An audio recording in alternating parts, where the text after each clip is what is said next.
उत्तर प्रदेश में अपराध कम हो चुका है और उत्तर प्रदेश उत्तम प्रदेश बन चुका है। ये कैसे संभव हुआ?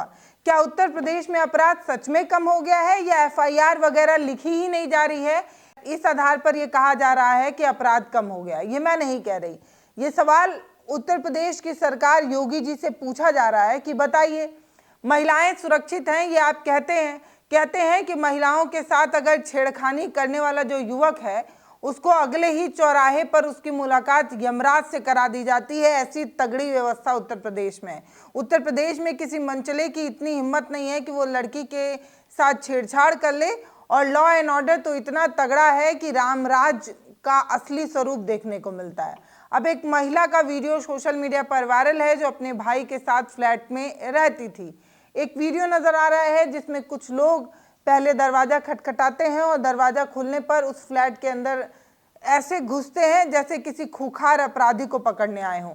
सामने पड़ी लड़की को 2-4 छप्पड़ जो है वो जड़ देते हैं। इसके साथ साथ जो उसका भाई होता है जो उसे बचाने आता है उसे भी थप्पड़िया देते हैं। 16 सेकंड में 20 थप्पड़ जो है वो इन दोनों भाई बहनों को जड़ा गया। इतना ही नहीं, बेड पर पड़े बैडमिंटन रैकेट से भी जो है वो मारा गया, जिसका वीडियो सोशल मीडिया पर वायरल हुआ। और सवाल पूछा जाने लगा कि एक महिला, एक लड़की जो अपने फ्लैट में है उसे पीटा जा रहा है, क्यों? तो पता चला कि स्कूटी पार्किंग के विवाद को लेकर इतना रुष्ट, इतना नाराज हो गए कि उसके फ्लैट में घुसे ही नहीं बल्कि थपड़िया भी दिए। सिर्फ थपड़ियाया ही नहीं, बुरी तरीके से थपड़ियाया गया, जिस पर वही महिला जो है वो थाने के सामने खड़े होकर ये बता रही हैं कि 4 दिन से वो थाने जा रही हैं, अपनी बात पुलिस वालों को बता रही हैं, लेकिन कोई पुलिस वाला सुनने को तैयार नहीं। इस पर सालू चौरसिया जो है वो थाने के बाहर खड़े होकर रोते हुए प्रशासन से सवाल करती हैं। सवाल ये है कि क्या सच में उत्तर प्रदेश में अपराध कम हो गया है या आप एफआईआर ही नहीं लिखते इसलिए अपराध कम नजर आता है? सालू ये बताती हैं कि वो 4 दिन से थाने पर रोज जा रही हैं लेकिन उनकी बात सुनी ही नहीं जा रही। ना तो थाने में कोई उनकी बात सुनने में इंटरेस्ट ले रहा है, ना उनका एफआईआर लिखा जा रहा है। इस पर सालू ये कहती हैं किसी बैनर पर टंगवाने और छपवाने से महिलाओं का सम्मान नहीं होता है। महिलाओं का सम्मान तो तब होगा ना जब वो अपने द्वारा हुए गए अपराध को आए और बताएं और उनकी बात सुनी जाए।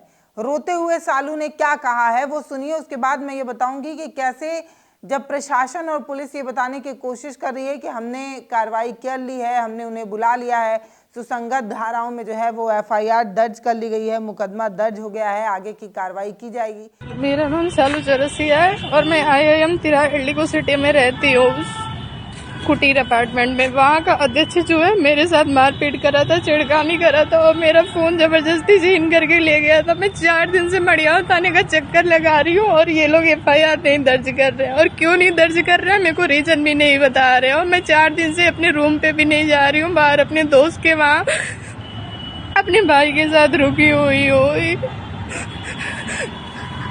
यही है यूपी पुलिस की सच्चाई। और यही लोग कहते हैं कि क्राइम कम हो गया है, यहाँ का एफआईआर ही नहीं दर्ज करते और फिर कहते हैं कि क्राइम कम हो गया है। और बेटी बचाओ और पता नहीं क्या क्या बेटियों का नारा ये लोग देते रहते हैं लड़कियों के नाम पे। जब प्रशासन ने ये कहा कि हमने महिला को बुला लिया है, उनकी बात सुन ली है, सुसंगत धाराओं में मुकदमा जो है वो दर्ज कर लिया है, आगे की कार्रवाई करेंगे, इस तरीके की बयानबाजी जब प्रशासन और पुलिस की तरफ से की गई तो लोगों ने कैसे उन्हें आईना दिखा दिया, खाकी वर्दी से ही सवाल पूछ लिया। और सवाल कितना तगड़ा और वाजिब है ये आपको बताऊंगी, लेकिन सबसे पहले ये जानना जरूरी है कि पूरा मामला क्या है। तो दरअसल लखनऊ के एक फ्लैट में ये भाई बहन, अपार्टमेंट में ये भाई बहन रहते थे और इनकी जो बहन है सालू चौरसिया, जिसने एक स्कूटी खड़ा की और स्कूटी अगले दिन सुबह वहां पर नहीं मिली, तो गार्ड को लेकर विवाद हुआ कि तुमने मेरी स्कूटी क्यों हटाई तो भैया सीसीटीवी कैमरा दिखाओ, मैं देखना चाहती हूँ। तो पता चला कि सीसीटीवी कैमरा जो है वो खराब है, मरम्मत में लगा हुआ है। इस पर सालू जो है वो गार्ड पर भड़क जाती हैं, उस पर नाराज हो जाती हैं और कहा तो ये भी जा रहा है कि वो डंडा उठाकर सीसीटीवी जो है वो फोड़ देती हैं। इसके बाद विवाद इतना ज़्यादा बढ़ जाता है, वो जो गार्ड होता है वो जाकर जो अपार्टमेंट के ऑनर होते हैं उन्हें बताने के लिए जाता है। तब तक सालू अपने अपार्टमेंट, अपने रूम में वापस आ जाती हैं और उसके बाद जो कुछ हुआ वो वीडियो में सामने नजर आ रहा है। तो वीडियो में साफ नजर आ रहा है कि कैसे लखनऊ के इस अपार्टमेंट में 8 से 10 लोग धड़धड़ाते हुए उस मकान में घुसते हैं, उस कमरे में घुसते हैं और 16 सेकंड में 20 थप्पड़ जो है इन भाई बहनों को जड़ दिया जाता है। साथ में गाली गलौज और बैडमिंटन से जो पीटा गया सो अलग। अब ये बताया जा रहा है कि पुलिस ने शिकायत तो दर्ज की है, लेकिन अभी तक कोई सुनवाई हुई नहीं है, कोई कार्रवाई हो नहीं रही है। प्रशासन ने कहा कि हमने कार्रवाई कर दी है जब वीडियो सोशल मीडिया पर वायरल हो गया। तो क्या हर छोटी बड़ी चीज के लिए वीडियो सोशल मीडिया पर वायरल होना जरूरी है? क्या खाकी वर्दी की अपनी कोई जिम्मेदारी नहीं है? उसे ये समझना ही नहीं है कि उसकी नैतिकता क्या है, उसकी ड्यूटी क्या है? जब कोई वीडियो सोशल मीडिया पर वायरल हो जाता है तब आकर ये लोग ट्विटर पर क्या देते हैं कि देखिए हमने सुसंगत धाराओं में जो है वो कार्रवाई कर ली है, मामला जो है वो दर्ज कर लिया है। तो स्क्रीन पर आप लखनऊ पुलिस का ये जो कमेंट या ये कह दें ये जो ट्वीट है वो आया कि हमने जो है वो पीड़िता को थाने बुलाया और उनसे उनके तहरीर के आधार पर सुसंगत धाराओं में जो अभियोग है वो पंजीकृत कर दिया है और विधिवत कार्रवाई जो है वो की जाएगी। इस तरीके का उन्होंने ट्वीट किया। इसके बाद लोगों ने किस तरीके से प्रशासन को आईना दिखाते हुए ये सवाल पूछा कि अब तक क्या कर रहे थे, अभी तक कहाँ थे और महिला को ही थाने में क्यों बुलवा लिया। एक सवाल पूछा गया कि इतना होने के बाद भी लड़की को ही बुलावा भेजा है, शर्म है या आती नहीं? इस तरीके का सवाल पूछा गया कि मतलब कभी तो गलती से भी आप लोग जो है अपनी वर्दी का सम्मान कर लीजिए, अपनी वर्दी का नाम रख लीजिए, मान रख लीजिए। इस तरीके की चीज़ें आप लोग करते हैं, शर्म नहीं आती कि मतलब इस तरीके से आप काम करेंगे? हम कभी तो ऐसा कोई हमें मौका दीजिए कि हम अपने पुलिस वालों पर प्राउड फील करें कि हमारी पुलिस जो है इतनी एक्टिव है। एक तो पीड़िता 4 दिन से अपने फ्लैट नहीं गई है, किसी दोस्त के घर पर रह रही है, मारे डर के वो जा नहीं पा रही, और दूसरा आप फिर उसे थाने ही बुला रहे हैं। अरे तुम भी तो उसके पास तक जा सकते हो भाई। प्रशासन पीड़िता तक खुद भी तो पहुंच सकता है। हर बार पीड़ित को ही जो है वो पुलिस स्टेशन क्यों आना पड़े? प्यासे को ही चलकर समुंदर के पास क्यों पहुंचना पड़े? भाई वो पीड़ित है, वो परेशान है, उसको किस तरीके से पीटा गया है, उसको डर है भाई, तो प्रशासन क्यों नहीं उस तक पहुंच सकती? जबकि पीड़िता का ये कहना है कि वो 4 दिन तक खुद ही जो है वो थाने जा रही है, थाने में अपनी बात रख रही है। एक और कमेंट है विवेक ने किया है कि अब तक क्या कर रहे थे? कार्रवाई नहीं करने वाले पुलिस वालों पर कार्रवाई कब होगी? 4 दिन से एक बेटी को यूं ही घुमाया गया, तुरंत कार्रवाई क्यों नहीं की गई? अब सुसंगत धाराओं को अवगत कराकर क्या दिखाने की कोशिश कर रहे हो कि सुसंगत धाराएं लग गई हैं? 2 कौड़ी के संरक्षण प्राप्त ये जो गुंडे हैं वो इस तरीके की चीजें करते हैं। इस तरीके का ट्वीट है।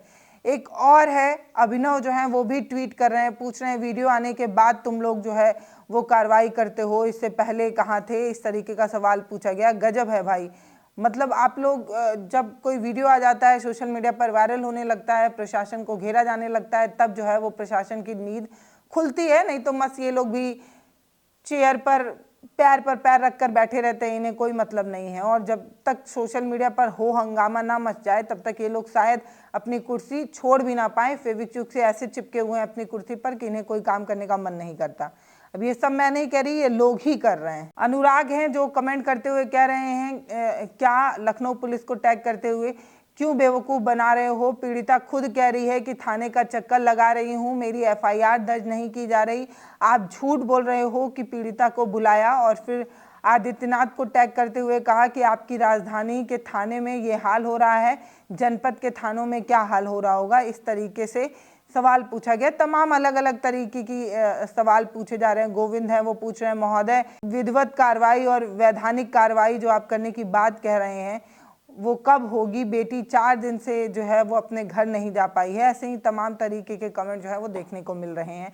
ये पूरा मामला क्या है वो आपको थोड़ा मैं बता देती हूँ। दरअसल 23 अक्टूबर मड़ियाव थाना क्षेत्र की कोई एल्डो सिटी कुटीर उद्योग अपार्टमेंट, कुटीर अपार्टमेंट नाम का कोई अपार्टमेंट था, वहाँ का ये वीडियो है। और कहा जा रहा है कि पार्किंग के विवाद को लेकर ये सब कुछ हुआ, सिक्योरिटी के बीच विवाद हुआ और जो प्रेसिडेंट थे उन्होंने ये सारी चीज़ें की हैं। लड़की का 50 सेकंड का वीडियो भी सामने आया जो वो थाने के बाहर रोती हुई उन्होंने बनाया। दरअसल पुलिस ने इस पूरे मामले पर यह बताया कि दोनों भाई बहन जो हैं वो सरकारी नौकरी की तैयारी कर रहे हैं, सिविल सर्विस की तैयारी कर रहे हैं। दोनों भाई बहन एक ही अपार्टमेंट में रहते हैं और सालू ने अपनी स्कूटी जो है अपने अपार्टमेंट द्वारा निर्धारित जगह पर ही खड़ा की थी। अब जो लोग अपार्टमेंट कल्चर को फॉलो करते हैं वो जानते हैं कि सभी अपार्टमेंट का अपनी अलग अलग पार्किंग होती है। तो स्कूटी सालू ने अपने अपार्टमेंट वाली जगह पर पार्क की थी और अगले दिन जब वो आकर देखती है तो उसको स्कूटी वहां नहीं मिलती है। तो इस पर वो जो गार्ड होता है उससे ये कहती है कि मेरी स्कूटी यहाँ से क्यों हटाई गई, कारण बताओ। तो गार्ड कोई कारण बताता है जिससे सालू जो है वो उसको संतुष्टि नहीं मिलती। तो अब क्योंकि जो तैयारी करने वाले बच्चे होते हैं वो थोड़ा एक्टिव होते हैं, समझदार ज़्यादा होते हैं, ये भी हो सकता है कि सालू के अनुपस्थिति में उस स्कूटी को कोई और चलाकर कोई गलत काम कर कर भी आ सकता था, कोई एक्सीडेंट, कोई रेड लाइट तोड़ना या कुछ भी गलत करके आ सकता था। तो सालू ने कहा कि मेरे को सीसीटीवी दिखाओ कि स्कूटी तुमने ही हटाई है या किसी और ने हटाई है। इस पर जो गार्ड होता है वो कहता है कि मैडम सीसीटीवी जो है वो खराब पड़ा हुआ है, वर्किंग में नहीं है। इस पर सालू नाराज हो जाती है और वो जो है वो सीसीटीवी को तोड़ना चाहती है, लेकिन इस बीच जो वो गार्ड होता है वो अपने कैमरे से उस सालू का झगड़े वाला वीडियो बनाता है, जो वो गाली दे रही है या वो जो नाराज हो रही, दोनों के बीच में जो बकझक हो रही है। ये जब वो अपने फ़ोन से रिकॉर्ड कर रहा होता है, इस पर जो है वो सालू उसका फ़ोन फेंक देती है, ऐसा पुलिस ने बताया। लेकिन जो सोसाइटी प्रेसिडेंट है रमन सिंह, उन्होंने ये बताया कि 6 सितंबर को वही स्कूटी वाली बात उन्होंने भी बताई, लेकिन उन्होंने बताया कि जो शालू है उसने सीसीटीवी को भी फोड़ा, बदतमीजी की, गार्ड के साथ मारपीट की, इस तरीके की बात उन्होंने कही। और इतना होने के बाद अगले दिन वो खुद ही मड़ियाव थाना जाती है। मड़ियाव थाना जाकर वो कहती है कि मेरे साथ छेड़खानी हुई है और इसकी वो शिकायत दर्ज कराती है। उसके बाद दोनों पक्षों को बुलाया जाता है, समझाया बुझाया जाता है और मामला शांत हो जाता है। लेकिन उसके कुछ दिन बाद फिर से इस तरीके की चीज़ शालू की तरफ से की गई। ये दोनों अलग अलग बात जो है वो देखने को मिल रही है। जो प्रेसिडेंट है वहाँ के रमन सिंह, वो ये बता रहे हैं कि सालू झूठा आरोप लगा रही हैं छेड़खानी का और ये सारी चीज़ों का, जबकि गलती शालू की ही है क्योंकि उसने डंडे से सीसीटीवी फोड़ दिया और इस तरीके की बदतमीजी की। इस पूरे मामले में एक सवाल जरूर खड़ा हो रहा है कि जिस तरीके से शालू ने अपना वीडियो बनाकर ये बताया कि 4 दिन से उन्हें दौड़ाया जा रहा है और उनकी एफआईआर तक नहीं लिखी जा रही है, एक सवाल जरूर है कि अगर कोई पीड़ित लड़की है या एक कोई लड़की जिसके साथ इस तरीके की गलत चीज़ें हुई हैं, उसे सुना तक नहीं जा रहा। लेकिन अब इस पूरे मामले में ये भी कहा जा रहा है कि लड़की झूठा एफआईआर लिखाने की कोशिश कर रही है, लड़की झूठ बोल रही है। अब इसमें कितना सच है कितना झूठ है ये तो आगे आने वाले इस समय में ही पता चल पाएगा, जांच के बाद ही पता चल पाएगा। लेकिन प्रशासन जिस तरीके से हाथ पे हाथ धरा बैठा रहता है, टंगरी पर टंगरी चढ़ाकर, कुर्सी पर अपना पैर रखकर, जिस तरीके से आराम से प्रशासन के लोग, खाकी वर्दी के लोग बैठे होते हैं, उनसे ये कहना है कि महोदय आपकी ड्यूटी, आपकी जिम्मेदारी ये है कि आप किसी पीड़ित को अपने थाने ना बुलाकर खुद पीड़ित तक चढ़कर जाइए, उसके पास जाइए, उसकी परेशानी सुनिए और उसका समाधान कीजिए। फिलहाल ये वीडियो आपको कैसा लगा वो आप हमें कमेंट सेक्शन में लिखकर बताइएगा। अगले चौराहे पर यमराज आपका इंतजार कर रहा है। इस तरीके का बयान देना आसान होता है, लेकिन किसी मनचले को ठीक कर देना या किसी इस तरीके के छुड़वैया नेता या इस तरीके के छुड़वैया लोगों को जो किसी भी लड़की के अपार्टमेंट में घुसकर उस पर थप्पड़ मार दें, उनको कोई इजाज़त नहीं देता है कि वो इस तरीके की चीज़ें कर लें। मान लेते हैं शालू ने बदतमीजी की, मान लेती हूँ मैं उसने सीसीटीवी तोड़ दिया या गार्ड का फ़ोन तोड़ दिया, तो आपको किसने इजाज़त दी कि आप थप्पड़ मार दिए? भाई आपने भी तो कानून हाथ में ले लिया। आप कहीं के प्रेसिडेंट हैं किसी अपार्टमेंट के, कोई नियम आप पर भी लागू होता है या नहीं? मतलब तरीके की बर्बरता को कतई स्वीकार नहीं किया जा सकता। इस तरीके के कानून तोड़ने वालों पर किसी भी तरीके से जो है वो नर्म नहीं पड़ना चाहिए, चाहे सालू ने गलती की हो तो, चाहे प्रेसिडेंट साहब ने गलती की हो तो। फिलहाल ये वीडियो आपको कैसा लगा वो आप हमें कमेंट सेक्शन में लिखकर जरूर बताइएगा। वीडियो को शेयर करिए, चैनल को सब्सक्राइब करिए। बहुत धन्यवाद।